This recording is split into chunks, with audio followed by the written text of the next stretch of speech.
இந்த உலகத்தில் ஒரு மனிதர் வாழ்ந்தார். 3807வது ஹதீஸ் புகாரியிலே பதிவு செய்யப்பட்டிருக்கிறது. அபூ ஹுரைரா ரலியல்லாஹு அன்ஹு அவர்கள் அடிக்கடி குற்றம் சொல்லுவார்கள், நிறைய ஹதீஸை இவர்தான் அறிவிக்கிறார் என்று.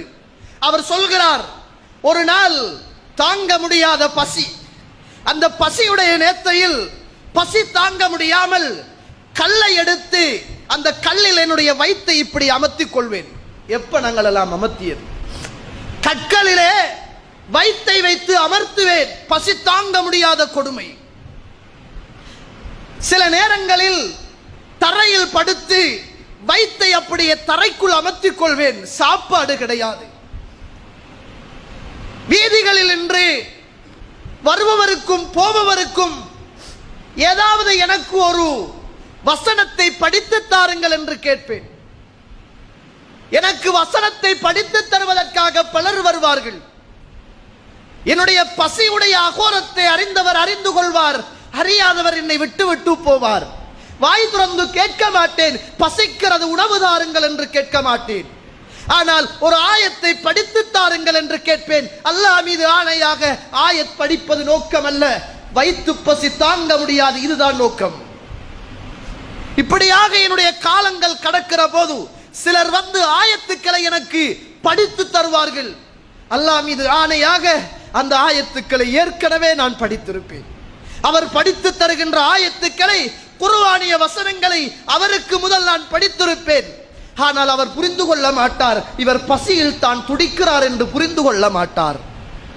விருந்து கொடுப்பதில் சிறந்த மனிதராக அன்று இருந்தவர் ஜாபர் இப்னு அபீ தாலிப் ரலியல்லாஹு அன்ஹு. ஜாபர் அவருடைய தந்தையார், அது அபூ தாலிபுடைய மகன் ஜாபர் இப்னு அபீ தாலிப் ரலியல்லாஹு அன்ஹு பல தடவைகள் என்னை வீட்டுக்கு அழைத்து விருந்து தந்தவர்.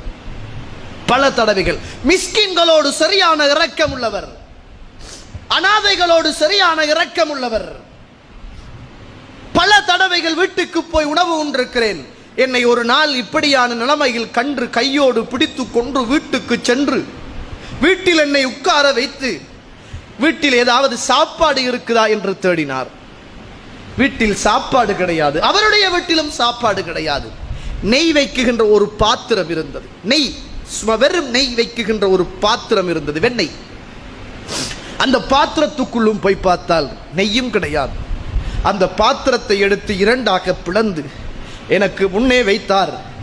என்னுடைய வயிற்று பசி தாங்க முடியாது, அதில் ஒன்றுமே கிடையாது. அந்த நெய் வைக்குகின்ற பாத்திரத்தை எடுத்து, ஒன்றுமில்லாத அந்த பாத்திரத்தை எடுத்து நான் நக்கி சாப்பிட்டேன். எனக்கு பசி தாங்க முடியாத கொடுமையாக இருந்தது. வெறும் நெய் வைக்குகின்ற பாத்திரம், அதில் நெய் கூட கிடையாது. அதை பிளந்து வைத்தார், அதை நான் நக்கி சாப்பிட்டேன்.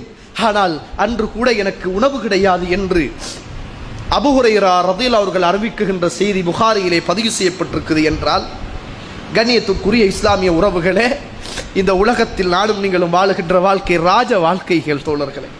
உடுக்குகின்ற ஆடைகள் ராஜ வாழ்க்கைகள், உண்ணுகின்ற உணவுகள் ராஜ வாழ்க்கைகள், ஓடுகின்ற வாகனங்கள் ராஜ வாழ்க்கைகள், கட்டுகின்ற வீடுகள் ராஜ வாழ்க்கைகள், எங்களுடைய பிள்ளைகள் வாழுகின்ற வாழ்க்கைகள் நினைத்து பார்க்க முடியாத வாழ்க்கைகள். அத்துணையும் வாழ்க்கைகளையும் இந்த உலகத்தில் சர்வ சாதாரணமாக பெற்றுக்கொண்டு இறைவனுக்காக நின்று, இறைவனுக்காக கொடுத்து, இறைவனுக்காக வாழ்ந்து, இறைவனுக்காக தடுத்து கொண்டு அல்லாஹுக்காக இந்த உலகத்தில் வாழ்ந்து மரணிக்க வேண்டும் என்ற மனநிலை கூட எங்களுடைய உள்ளத்தில் வரவில்லை என்றால் மறுமையில் எங்களிடத்தில் எவ்வாறான கேள்விகள் இருக்கும் என்பதை நானும் நீங்களும் மறந்துவிடக் கூடாது.